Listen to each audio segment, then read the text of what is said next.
On March 17th, 1949, Edward Houlihan and Audrey Hahn in Davenport, Iowa, met. 1 week later, they were engaged. 3 months later, they were married. And on March 24th, 1950, Dennis Michael Houlihan was born in Davenport, Iowa. Author Jodi Picoult writes, "Every life has a soundtrack." Did you know that the #1 song on Billboard on March 24th, 1950 was Teresa Brauer's singing "Music, Music, Music"?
Did you know that in 1950, Charles Schulz introduced the comic strip Peanuts?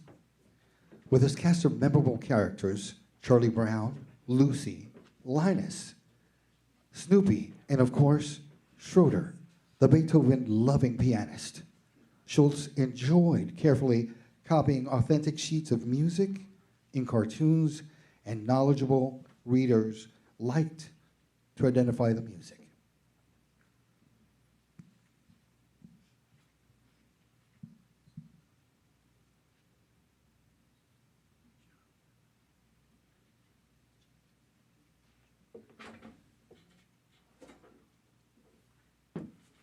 I think that's my cue. I mean, he's got all this time to talk. I figured he'd say, let's welcome Joe Lamond to this. Ladies and gentlemen, with all due apologies, a big round of applause for Mr. Joe Lamont. No respect around here. Welcome, everyone. Welcome. I'd like to start by noting that Dennis would be so tickled to see all of us together like this, and probably just a little embarrassed that all the fuss was for him. He'd also be running around making sure that we were comfortable, the production was perfect, and the food was being warmed in the kitchen. With that, I'd just like to share a few words, and thank you, Patty, for letting me speak today. We all have our first memories of Dennis, except for Patty. You probably don't have any first memories of just he was always there.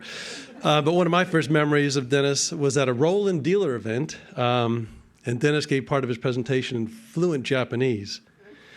I happened to be studying Japanese at the time and was duly impressed. It wasn't until much later, probably on one of our trips to Japan together, that I learned something very interesting.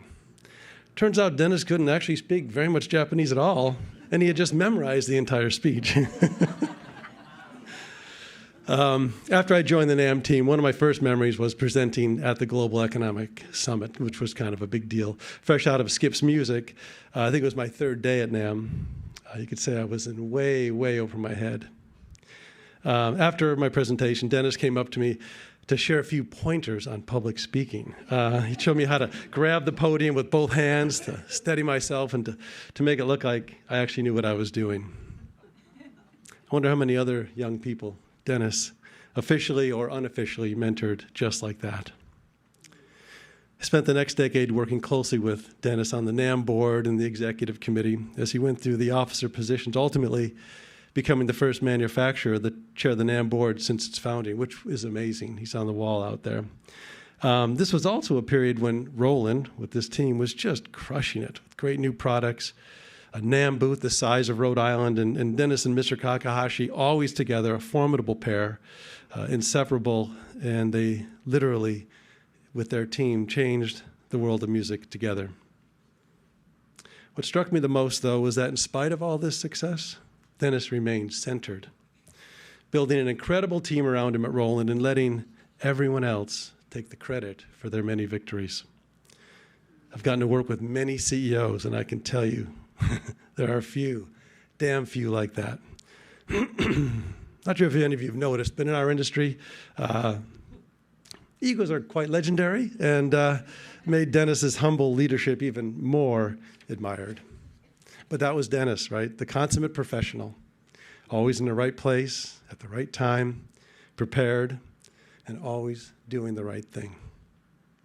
But I also got to know Dennis on a much more personal level as well. You know, that happens when you spend a lot of time traveling together with someone, doesn't it? The facade comes down and the real person emerges. My wife, Allison, says that all men are really just 5-year-old boys trying to please their mothers. As usual, she's right, and at the heart of it, doesn't that describe Dennis perfectly? When the news of Dennis's passing came in, and we were all just shocked, and as the phone calls and emails and texts began flying around, we found ourselves laughing through our grief as we shared our countless Dennis stories. With your permission, I'd like to share a few now. During an XCOM trip in the Caribbean, when we were having dinner on the beach with some of the locals, a young kid just fell in love with Dennis and would not leave his side all evening. I truly think he wanted to be adopted. And while never having kids of his own in our house, and probably yours too, Dennis was always known as everyone's favorite uncle. That same trip, we discovered that Dennis had a previously unknown to us anyway, love of rum, perhaps some pirating in his past, but after a full afternoon on a catamaran where coincidentally they served rum, the normally reserved Dennis Houlihan proceeded to take a nap on the front steps of the Four Seasons Resort, where at the urgent request of the hotel manager, he was helped up by Steve West, Paul Hyde, and Chip Averwater. It was at that moment that I think Dennis understood what it felt like to be in a gang, a true brotherhood where it was okay to let your hair down because your brothers had your back. Dennis and I spent his 50th birthday together. It happened to be at a NAMM Board meeting in Kauai in the spring of 2000. And to celebrate his big day, we decided to take a sightseeing helicopter tour of the island. It was my first time in a helicopter. It might have been his too, I don't recall. But I do recall listening to the pilot describe his military training as a Vietnam helicopter pilot, and unfortunately his resulting debilitating PTSD diagnosis. It was only after we lifted off and the pilot began blasting the music from the movie Apocalypse Now that we both looked at each other and wondered if we just hadn't made the biggest mistake of our lives. I remember an incredibly rainy New Year's morning in Pasadena for the Tournament of Roses parade, where NAMM used to sponsor a float with Sesame Street. The NAMM contingent was huddled together in the stands under ponchos, trying to stay warm and dry. We were managing to beat the downpour pretty well until the military float came by, of course, and we all stood for the national anthem. And as we sat back down to a huge puddle of water, we endured the rest of the parade with soggy bottoms. Later, Dennis commented that his wallet resembled a worn-out saddle and needed replacing. Speaking of saddles, being on the NAMM XCOM opened up all kinds of fun activities for Dennis. On a retreat in Jackson Hole, Paul Hyde arranged for an afternoon of horseback riding, which we were a little nervous about. We don't do a lot of that around here. Just as they say in Texas, because you have the boots and the hat doesn't make you a cowboy. But if I recall, Patty did great, but Dennis, her brother, on the other hand, not so much. And after hemming and hawing a little, he was prepared to mount up. The only thing I heard him mumble under his breath was, "Poor frickin' horse."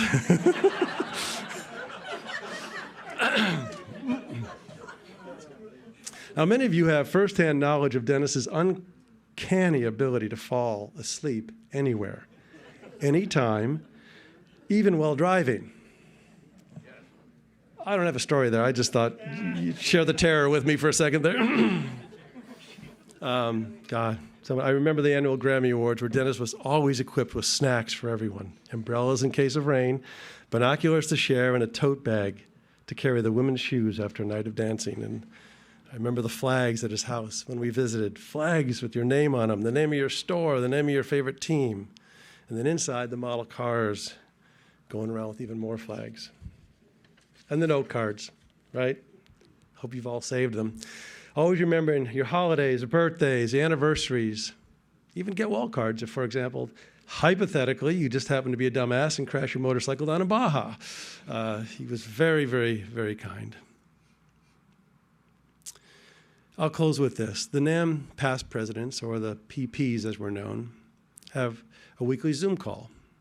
We all log on at 3 p.m. Pacific each Monday for a happy hour, just catching up like the old generals that we are from the big war. Dennis was always there, and he was always the first to ask each of us, how are we doing? How are our families doing? What's new? He wasn't on the call the week before he passed. I think he actually might have been down here visiting NAMM. While he was here, he did a follow-up oral history with Dan Del Fiorentino. Dan, thank you, he's in the back. In what would turn out to be his last interview, Dennis spoke about the importance of the annual NAMM Memorial Tribute held each year on the opening night of the show. Perhaps he had a premonition, who knows. But he spoke about how meaningful it was for him and to the friends and family of those we lost. At the next tribute, in just 10 weeks, when Dennis's name and video clip come up, let's all say a prayer and be profoundly grateful for the privilege of having known this great man. Thank you. Ladies and gentlemen, how about a big round of applause and a big thank you to Mr. Joe Lamont. Did you know that 69% of junior achievement alumni say they currently work in their dream career, compared with 25% of the general public? Notable JA alumni include former U.S. Secretary of Health, the Human Services Donna Shalasta, actor Artie Johnson, and journalist Dan Rather. Dallas Mavericks owner Mark Cuban and British Labour Party politician David Lammy. Oh, and Dennis Houlihan. Yes. Good afternoon. My name is Carol Mozak-Wolf. Dennis and I met for the first time in August of 1972 at Indiana University. I had just been elected one of 4 National Conference officers for NAJAC, the Annual National Conference for Junior Achievement. JA educates high school students in the free enterprise system, forming, running, and liquidating real companies. Think of NAJAC as the Oscars of junior achievement. During Dennis's first year as a delegate, his musical talent was showcased. The National Conference director immediately brought him on as conference organist. He would serve in that role for nearly 10 years. Imagine with me an auditorium filled with 3,000 delegates from all over the country, buzzing with the excitement of shared experiences. Strains of the organ silence the chatter. All eyes are drawn to the stage. The lights dim. Suddenly, the mirrored ball drops from the ceiling. The back of Dennis's jacket is electrified with the JA logo. He crescendos to Jesus Christ Superstar, and the audience goes nuts. 3,000 kids screaming in excitement. Dennis creates magic with his music. As one former delegate put it, Dennis Houlihan would make the organ make you sing. He was a force of nature. Thanks to Dennis, NAJAC became known as the best week of your life. Dennis succeeded in making thousands of high school students happy. Our shared experience as leaders in junior achievement, including serving together most recently as members of the board of directors of the Achievement Foundation, did much to solidify our 53-year friendship. Dennis utterly wove himself into the fabric of my family's life. In turn, he wove us into the life of his family. Audrey, Aunt Faye, Kazu-san, and my forever friend Patty. I'll never forget one Easter. My daughters Amy and Abigail were little and looking forward to visiting Uncle Dennis, because he was like really fun. Unbeknownst to us, he had raided FAO Schwartz, gifting them with the most outrageous Easter baskets. They couldn't believe chocolate bunnies were life-size. Dennis just wanted them to be happy. In 2004, Dennis helped me pull off a surprise 50th birthday party for my husband, Paul, in New York. He scoured Hollywood for miniature Oscar statues for the event. He had Hal Leonard overnight the sheet music for Amy's solo. Then he oversaw the evening's music, sound checks, and rehearsals. It all came off without a hitch. Dennis just wanted Paul to be happy. As the decades passed, Dennis and Paul formed a real bond as CEOs of major corporations. Funny thing, they actually began to look alike.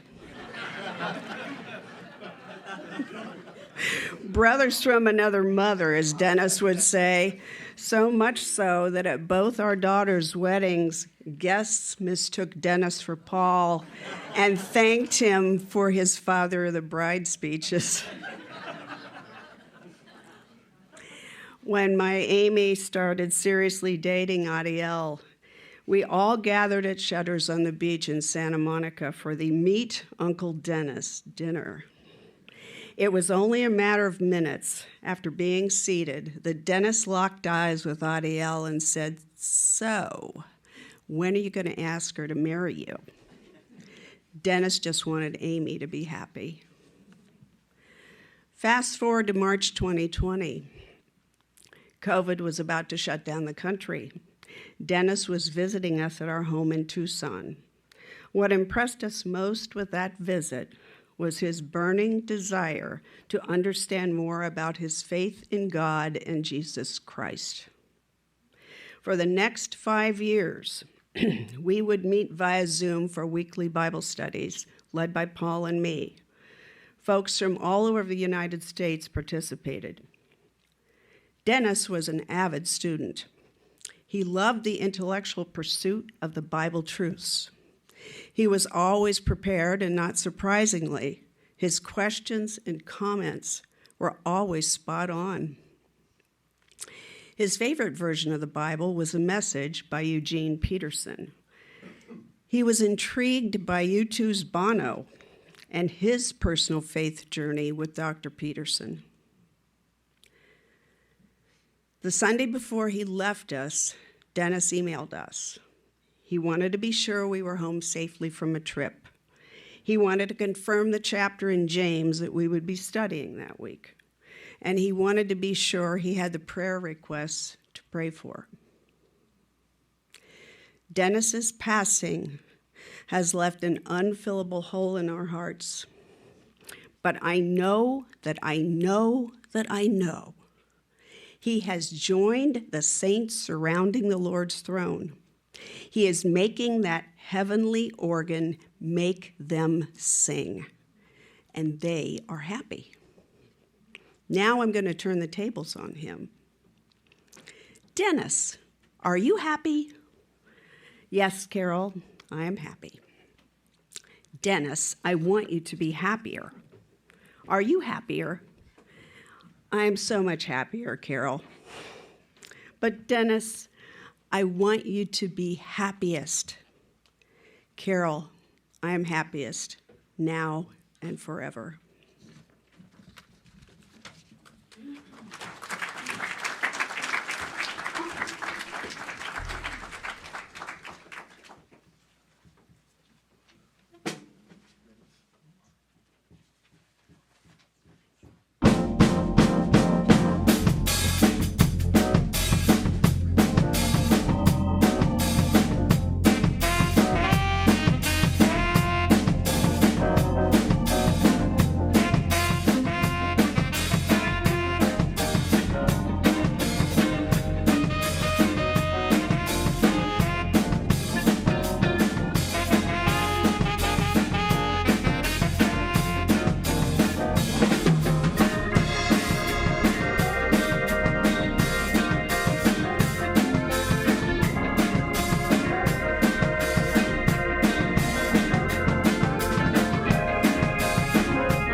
Live your truth, express your love, share your enthusiasm, take action towards your dreams, walk your talk.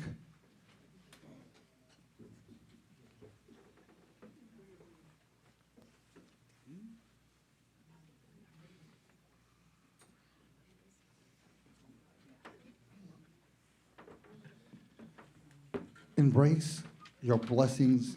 Make today worth remembering. Steve Maraboli.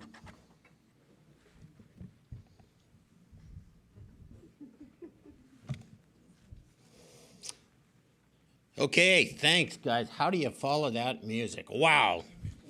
So I'm Mark Malbon. I'm here with two of my very good friends. We're going to do a couple of short rounds for you on the Roland years, where Dennis served as president from 1993 through 2010. I had the privilege of working with Dennis on a daily basis for those 17 years as his chief financial officer. In the summer of 1993, I received a call from a trusted contact who told me I should meet with Mr. Iketaro Kakahashi, the founder and chairman of Roland Corporation in Japan, who was looking for a CFO of his U.S. subsidiary. I met with Mr. K, and I received his approval. Mr. K then told me that I should meet the new Roland U.S. president, whom he had just hired, a man named Dennis Houlihan. I met Dennis a few days later in what can only be described as the most entertaining interview of my life. I instantly realized that Dennis was smart, charming, a brilliant conversationalist, and a very nice guy. We immediately hit it off and began not only a business relationship, but a very close 31-year friendship. At the conclusion of our interview, Dennis gave me a gift. I said, "Dennis, this is a job interview. You don't need to give me a gift." And Dennis smiled and said, "It's the right thing to do." So began 31 years of gifts from Dennis. My wife Peggy and I have a house full. We have a house full of fine crystal and leather goods. We have received more boxes of See's candy and red tins of Christmas cookies than we can count. Many times I would attempt to gently decline his generosity. He smiled and said, "It's the right thing to do."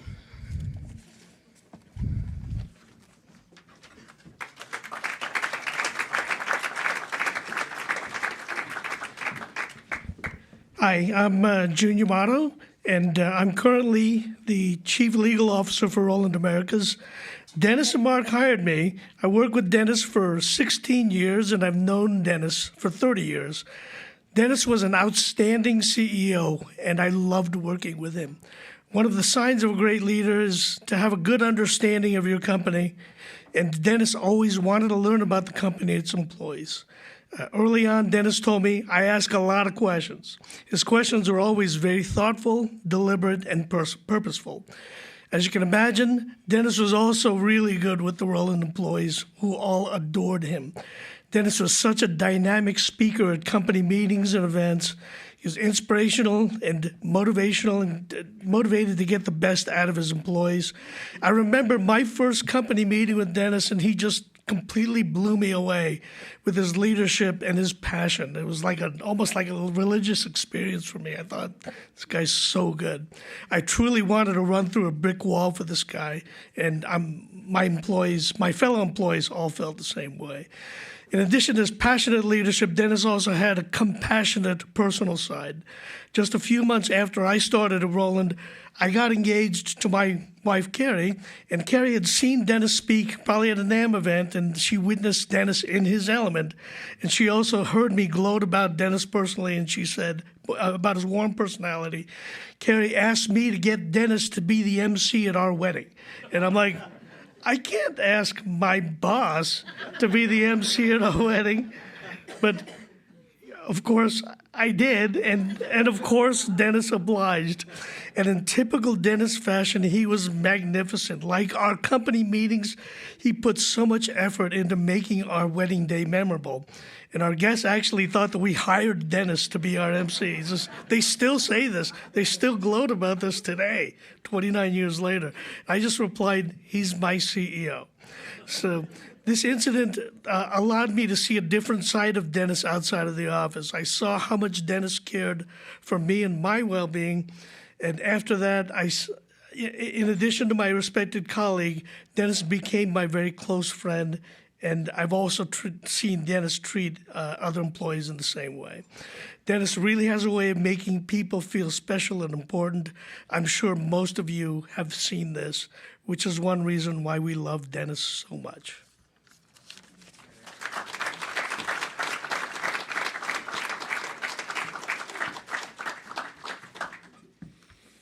Hi, guys. You know, I look at this crowd of folks here today, and I know Dennis would be just so pleased to see all your faces. I know that every one of you here and online, basically had a special relationship with Dennis, just like I did. And it's like I could probably sit up for hours and hours and talk about Dennis, and actually days, but I've been asked to kind of keep it brief Chris-wise. So Dennis would always say to me before I spoke, Chris, speak slowly and clearly. And so when I started to do a speech once in Japan, and Dennis had said to me as he walked up, remember, Chris, I started to speak, and all the people in the hand raised their hand. They were instructed, if you speak too fast, raise your hand. So it's like I said, stop. But anyway, all I can say is, as I look at you folks right now, I will try to stay on point as best I can, but I get excited when I think about Dennis and my relationship and what a great guy he was. You know, like I said, Dennis would be pleased to see all you folks here, as I am too, because it makes me feel confirmed that he was the guy that we all knew. Joe, you nailed it so clearly. And Carol, it's like, I mean, I gotta tell you, I don't cry too easy, and I was on my edge. So anyway, so one of my favorite sayings is, magic can happen when preparation and opportunity at the same place at the same time. And that magic happened when Mr. Kakahashi asked Dennis to be the president of Roland and Rogers Corporation. I mean, it was a lucky day for all of us. He happened to be the right person at the right time. And boy, was that true. He was a gifted musician, an enthusiastic leader, and he was natural. He led us at Roland U.S. and Rogers through what I consider the golden age of Roland and the golden age of the music business. These are great, great times. You alluded to that, Joe, right? Yeah. So, yeah, no kidding. And he brought in our perspective about the music industry, that we weren't just alone by ourselves, that we were not an island, just a competitor against other people, that we were part of something bigger, trying to bring forth the dreams of the aspirations of young budding musicians and the professionals alike. We know that everybody looked forward to the rolling gear coming out, and Dennis wanted to make sure they saw it in the best way. He helped us realize other things too. He said that music is important, and you have to realize what people feel and are thinking when they go into a store and they look at that, what might be the future for them. When they try that instrument out, when they're playing, are they really there or are they on a stage somewhere? We gained a good appreciation for our competitors. For the guys that usually would have been, those are the bad guys and we're the good guys, but everybody was a good guy with Dennis. We had a greater appreciation for our trade magazines, for different types of societies, when before it was more like you eat what you kill in business. He brought this camaraderie together, and to everybody he met, everybody was glad to be around him. And no more than his love affair for doing special events, and NAMM was the king of them all, right? As you said, it was a big deal. I remember one time, I digress, that Dennis said, I will not compromise on the lighting in the booth. And I said, okay, all right, because we were discussing where it might be. And then I found out later that we had more lighting in the Roland booth and rigging than the whole LA Auto Show.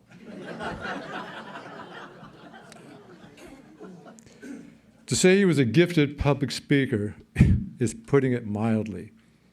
I just go on about this, but it's like his positive and friendly nature, and his love for people served him so well, and we all could feel it, right? And underlying all this was his lifelong, from a childhood, love of music. And Patty would tell a story about how he would sit up with a bunch of suitcases on the stairs and playing them when he was a little boy, thinking he was playing an organ. He fostered at Roland, an atmosphere of great cooperation and respect for individuals' ideas, and he encouraged you to think out of the box, never judging you, just say, go for it. And he was a great listener. He always made you feel that you were very important. I remember saying to Dennis, how are you doing, Dennis? And he'd say, Chris, I feel better because I'm talking to you. And you know what? He meant it, So I just want to say, Dennis was just a wonderful guy. And in the long run, he just has an amazing gift for bringing out the best in all of us. Yeah. We miss him.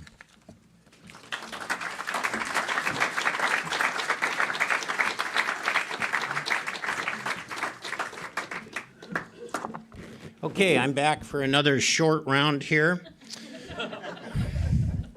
As CFO of Roland, one of my duties was to monitor the company's expenses. That became a challenge working with Dennis. How do I say this? The man could spend money. Joe talked about this. Back in the day, Roland's exhibit space at the NAMM trade show exceeded 40,000 square feet. That's an acre of land. One year, we held a dealer meeting at the Queen Mary in Long Beach. Not content to have dealers get themselves there, Dennis hired 18 white stretch limos to transport them. Dennis and I had some lively private conversations about the wisdom of these and countless other expenses. I explained financial reporting and expense control to him. He smiled and told me, sales is the engine that drives the train. You have to spend money to make money. And then if that didn't work, he would say, and Mark, we need to build a buzz. Perhaps we were both right. Regardless, he taught me a lot, and I learned much from him. I spent 31 years enjoying meals with Dennis. Typically, over time, two men would learn how to take turns paying the tab for meals, but not Dennis. He always wanted to pick up the check. Out of frustration, I once arrived at a restaurant early to give the waiter my credit card. That worked one time.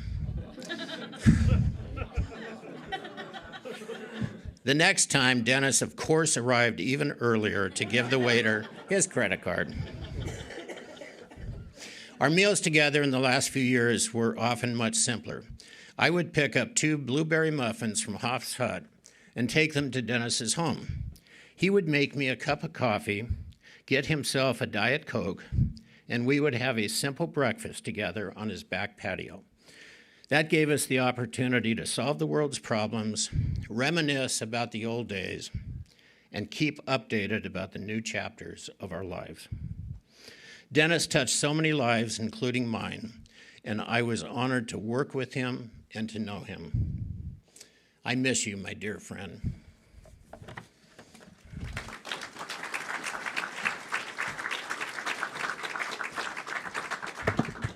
Also back for round 2.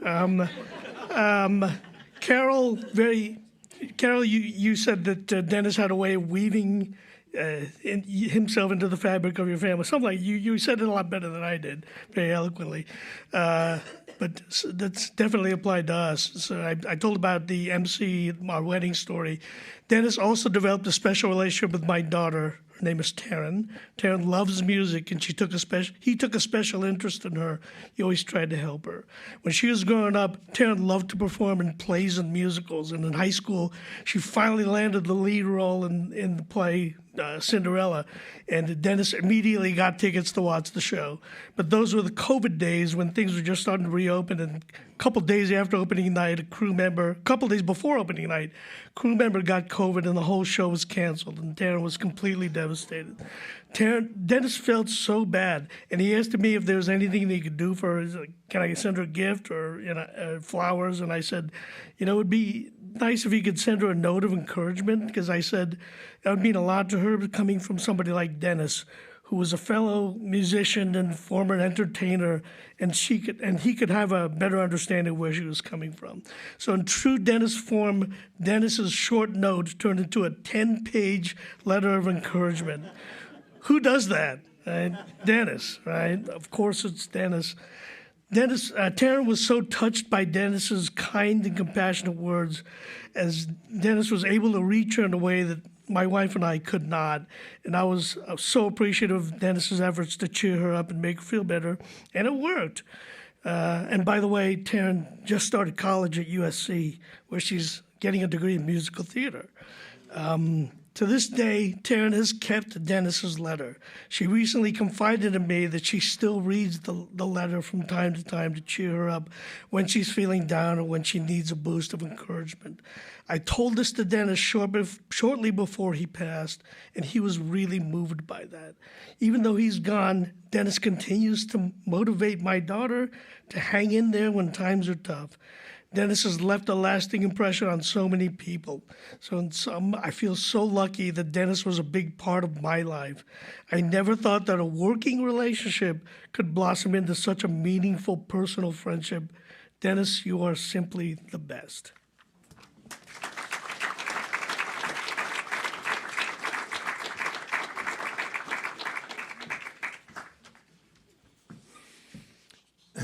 Well, I'll speak slowly and clearly if I can. Oh, no, okay.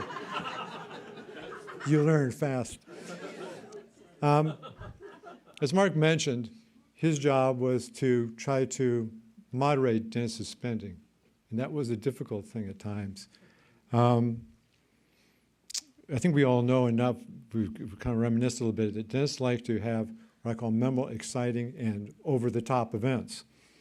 So whether it was our yearly employee award and recognition for years of service at Roland, dinners or banquets, or the NAMM show, Dennis was always in a big, big, big, big way.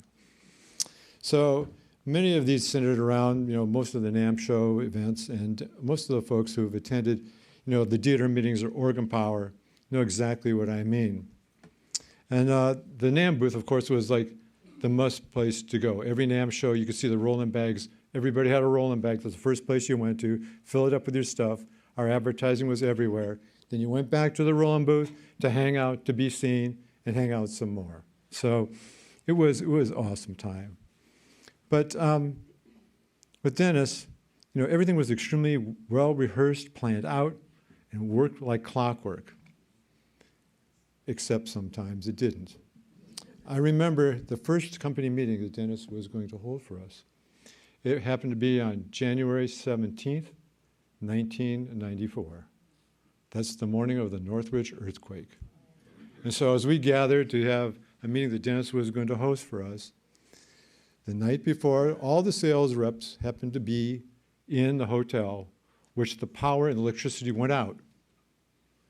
No shower, no, nothing. So as we got there, to the sound of the music of the Battle Hymn of the Republic in the background, dun, dun, dun, dun, dun, dun, and walking in with all these unshowered, uncoughed guys, everybody, Dennis looked out at me and said, that was probably the worst hair day in Roland's history. So, but another memorable occasion was at an organ power concert that we had, where, it was a performance for our Rogers and Atelier organs. And with over 1,000 people at this one particular performance, Dennis was all lit up. He was ready to go. And if anybody's been to one of those, Dennis comes out dressed in his tux. Ladies and gentlemen, tonight, blah, blah, blah, we're going to be seeing, this great performances. And I bring you organ power. And the curtain goes like this. And it's not moving up. And Dennis just continues to glide across the stage, talking, entertaining the people, occasionally going like this, seeing if the curtain, it's not going up. For 30 minutes, Dennis entertained these folks. For 30 minutes. I'm in the audience and I'm sweating, okay? So finally, it goes up. The concert comes off great. Afterwards, everybody saw it. It was all part of the script. It was all rehearsed that was the way it was going to be. So I went up to Dennis afterwards to say, Dennis, weren't you a little bit nervous? And he put his arm on my shoulder and says, Chris, never let him see you sweat. Well, it was customary at the end of the NAMM show for Dennis to host a dinner for Mr. Kakahashi and a couple other guests. It was always a special event. And he always insisted that the master chef, his sister Patty, take care of the arrangements, along with Stephanie, making sure that everything would be running smoothly. And Dennis being Dennis, and he's in his perfectly tailored suit with the French cuffs and cufflinks, hair perfect.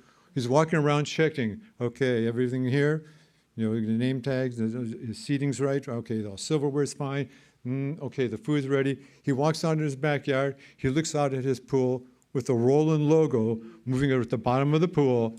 He sees, it's almost like Jaws, gung, gung, gung, gung, of a leaf on the pool. And so Dennis, and he loved telling this story, and Dennis leaned over to pick it up and went in complete, boom. Dennis just started, get out of the pool, just when, guess who arrives? Mr. Kakahashi and all the other folks, okay? Dennis laughed as hard as anybody there. Dennis, he was always, always a great sport. Well, Dennis and his sister Patty had a very, very special relationship throughout their whole life. It's like something that's really, really great to see when you look at the pictures that are going up, and you'll see that you're together at a lot of the different events. And it was something else. It is something else. And to Patty, on behalf of the guys from Roland, and frankly, everybody sitting here today, everybody, we want to offer you our sincere, sincere condolences and our deepest sympathies. Dennis was a friend to everybody, And to all the folks that are here today, and Stephanie and Patty and all the people who put this thing together, I know that Dennis would really, really appreciate this gathering of like the clan, right? And I know he'd be saying to you folks, job well done. Yeah. Thank you. Ladies and gentlemen, that was Mr. Chris Bristol. We want to thank Mark Malbon and Mr. June Amato for those beautiful words. Perhaps a best friend is someone who holds the story of your life in mind. Sometimes in music, a melodic line is a beautiful notes that feel inedible. You can anticipate the next note through a long next. Maybe that's friendship. A best friend holds your story in mind so the notes don't have to be repeated. Jessica Francis Kane.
gonna be a bright, bright, sunshiny day.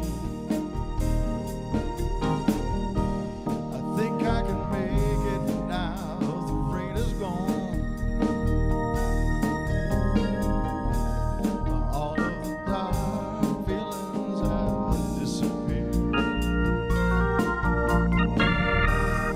Here is the rainbow I've been praying for.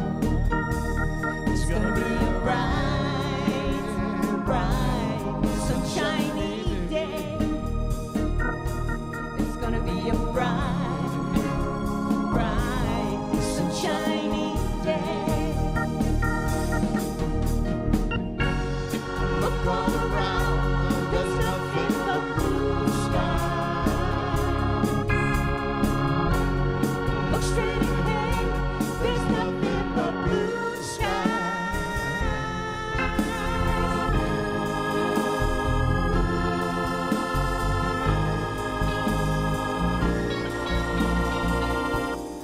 I can see clearly now, the rain is gone.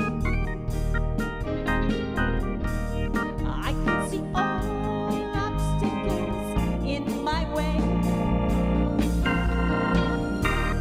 Here is that rainbow I've been praying for. It's gonna be a bright, bright, sunshiny day. Look all around, there's nothing but blue skies. Look straight ahead, there's nothing but blue skies.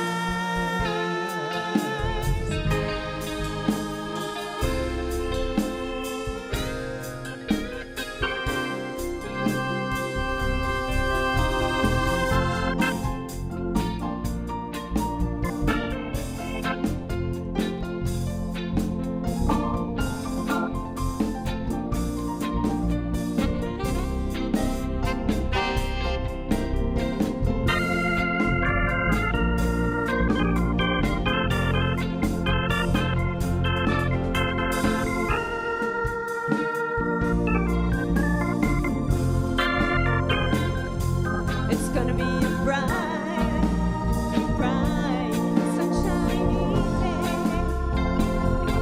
It's gonna be a bright, bright, sunshiny. Gonna be a bright, sunshiny day. Sunshiny day. Gonna be a sunshiny day. Gonna be the day I'm gonna change it today. Gonna be a bright, shiny day. Bright, bright, Sunshine sunshiny day. Gonna be bright. The sun is shining today. It's gonna be a bright, bright, sunshiny day.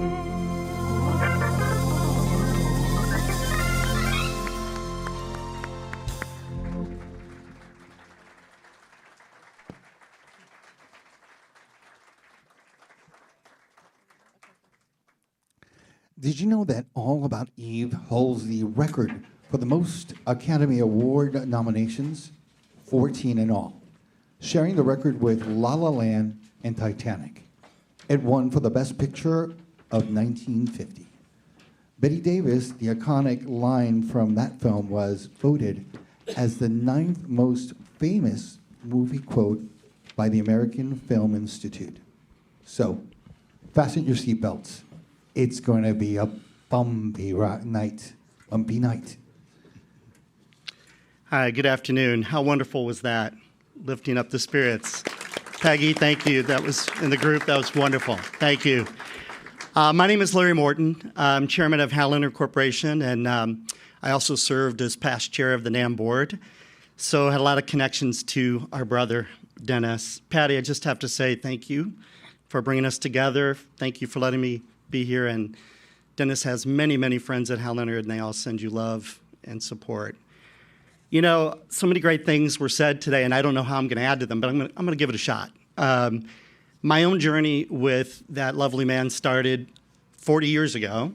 I was 23, working for, wait for it, Roland, as a young punk, and I'm at a NAMM show, and I meet this older brother type guy, Dennis Houlihan, and it was an Irish thing. Magic just happened, and boom, I'm like, wow, I have a brother, and then later I got a sister out of the deal.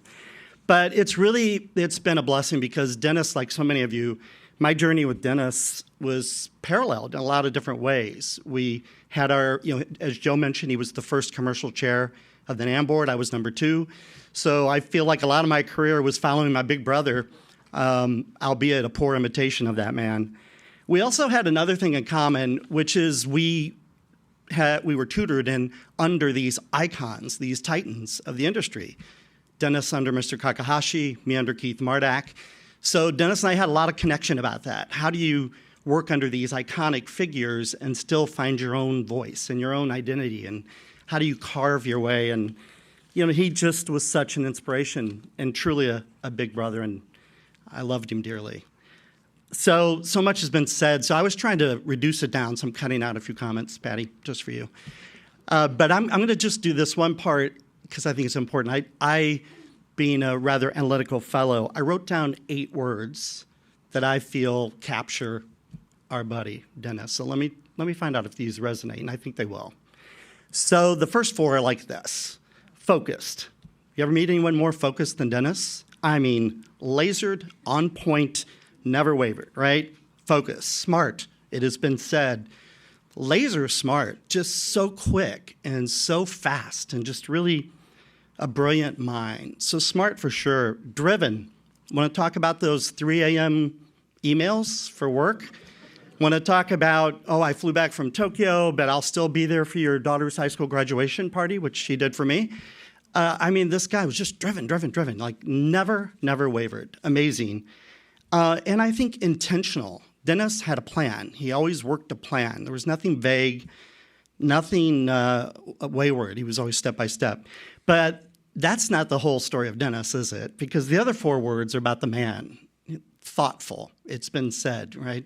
Thoughtful, the little gifts, the big favors, the grand gestures, the small gestures, amazing.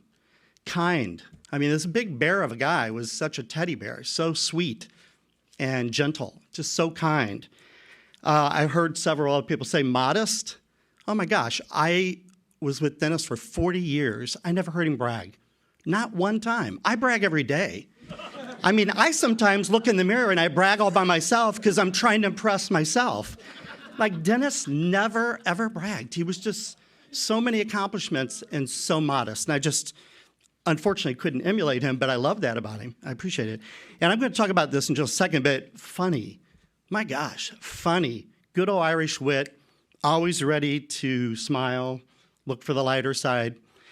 And it all came together. It all came together into that beautiful, wonderful man. As someone else said, it was actually in my notes too. Dennis made you feel so important. So that was our lovable brother. But so I have to tell you, in the back of my mind right now, I've got Dennis in my ear, and he's going, okay, enough.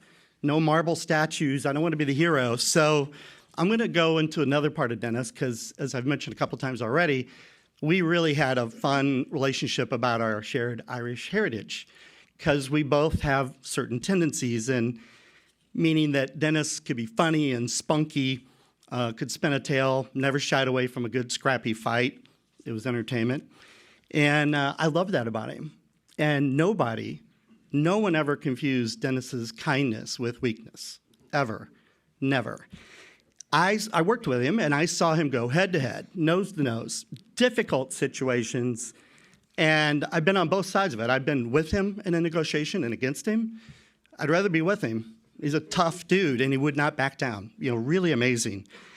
And I also saw his powerful use of charm and smarts and toughness. He could say the tough things with a smile. He could get the message across. And we would sometimes laugh about how we enjoyed that, but Dennis epitomized what my family and maybe your family called Irish diplomacy, if you know what that is. It's when you tell someone to go to hell in a way that they look forward to the journey. And that was Dennis in a nutshell. He would zing, and people didn't even know they got zung, if that's a word. Before I close up, though, I want to share, and I don't think Dennis would mind, I want to share a little, like literally 2-decade series of email jokes that he and I would do to each other. And as many of you know, my Roland colleagues know, Houlihan and Roland have done many, many projects over the years. You know, Houlihan would create stuff to help show people how to use a Roland product. So they're complicated. Copyright, song copyrights, royalties, scope, all that stuff, new technology, definition, you know, a lot of complicated. And often it would rise to the two respective CEOs of our companies, Dennis and me. So we'd have, and I saved them, we have these like really serious emails back and forth, like the cost and the price and can't do that, you know. And then Dennis started this thing where at the very bottom, he started a fake sibling rivalry between us. And this went on literally for 20 years. So it would say, you know, things like, P.S., you know, Dad always said you were smarter, and I really resent that. And then, you know, then later I would say, like, well, but it would be business. And then the P.S. would be, you know, for me to be like, well, Mom said I cost the family money because you're so tall and I couldn't wear your hand-me-downs.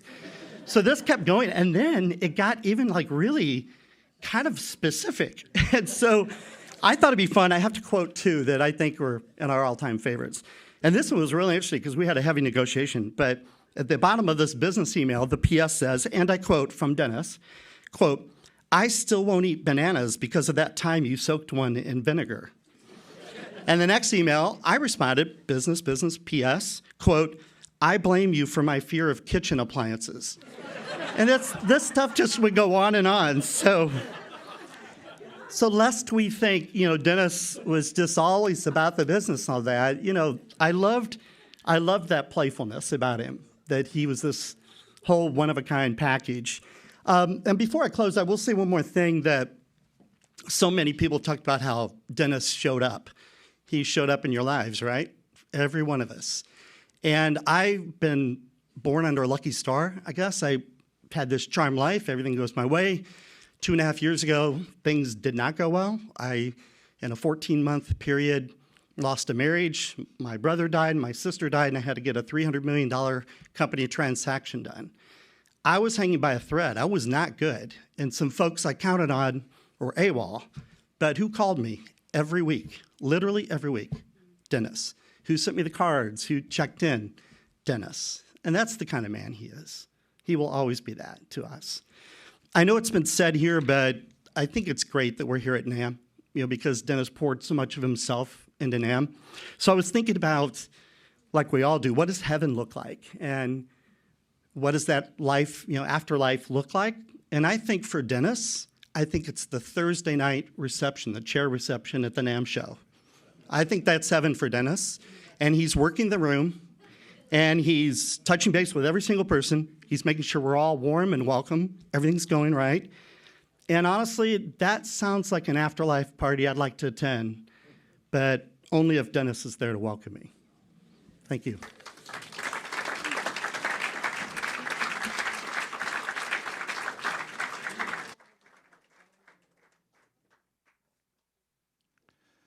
We have a tradition in the Baxter family to send this poem to the people that are very special to us when they have lost someone dear to them.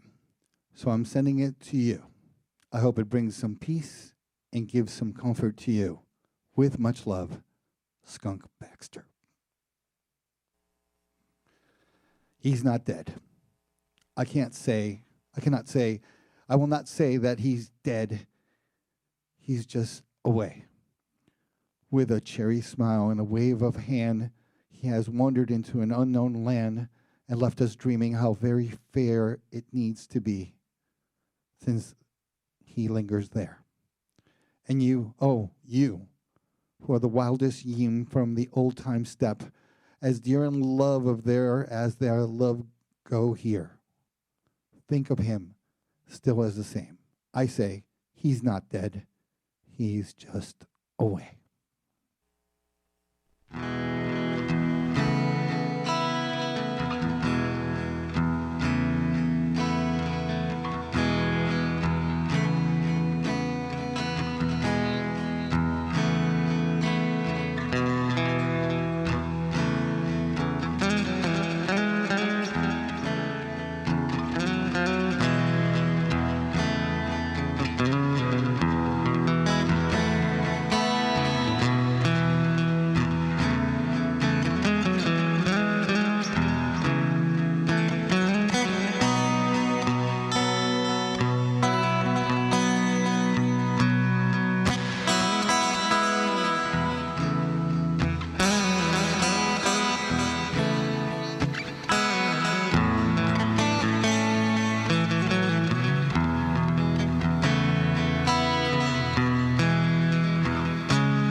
A poem by Claire Jones, As We Look Back.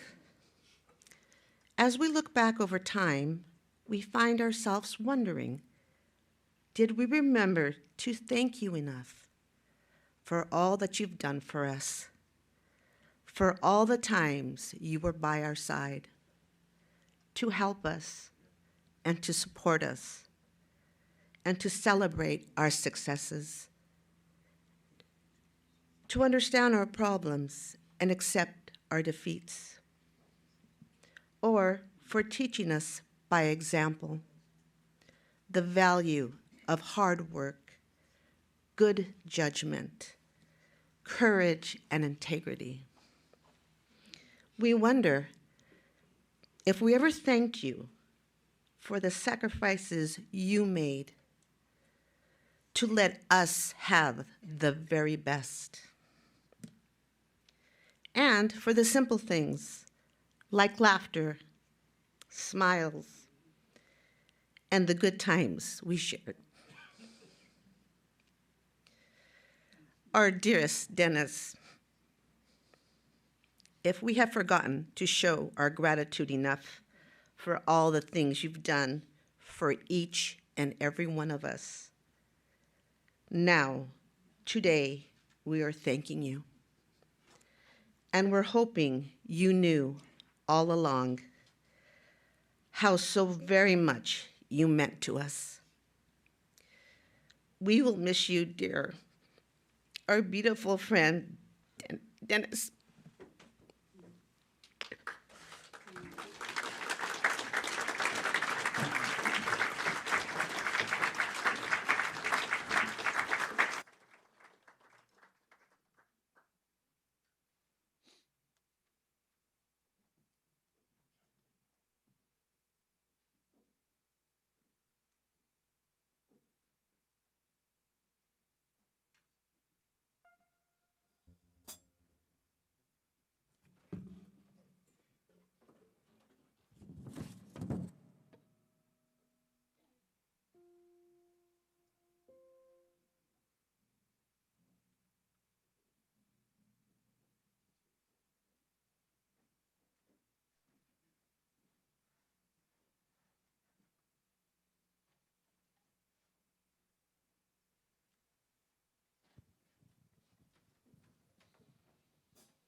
Final place.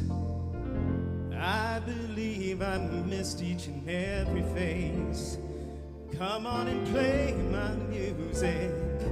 Let's turn on every love light in the place. It's time I found myself totally surrounded in your circles. Oh, my friend.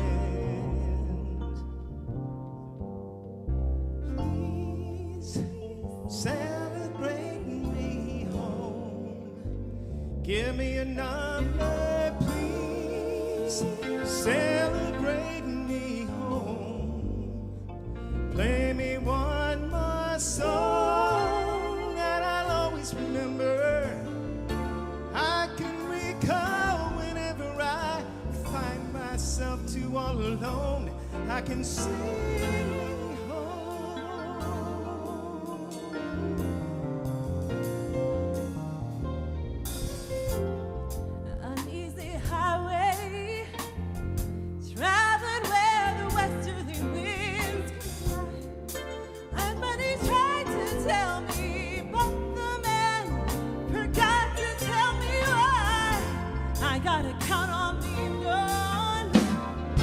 Come on, mama. Come on, daddy. Breathe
celebrate you home. We celebrate you home. We celebrate you home. We celebrate you home. We celebrate you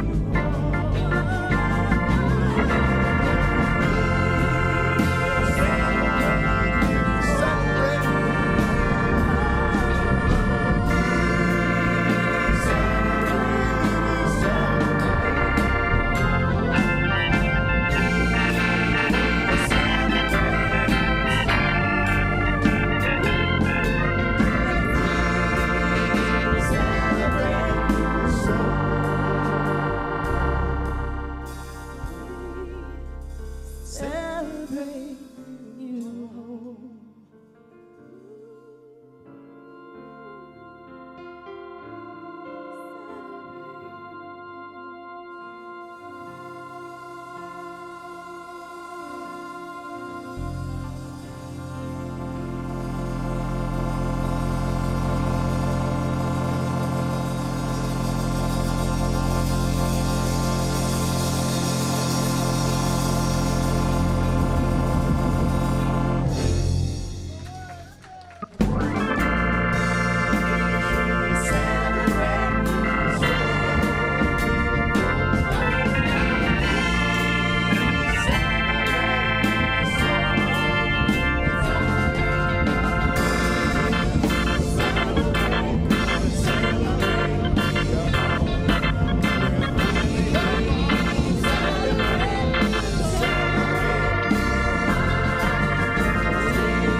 Ladies and gentlemen, we want to thank you for being here today to celebrate an extraordinary life. Dennis always loved a great party, so please join us as we continue to celebrate in the lobby. We will end today with a traditional Irish blessing. May the road rise to meet you. May the wind always be at your back. May the sun shine warm upon your face. May the rains fall gently upon your fields. And until we meet again, may God hold you in the hollow of his hands. Thank you.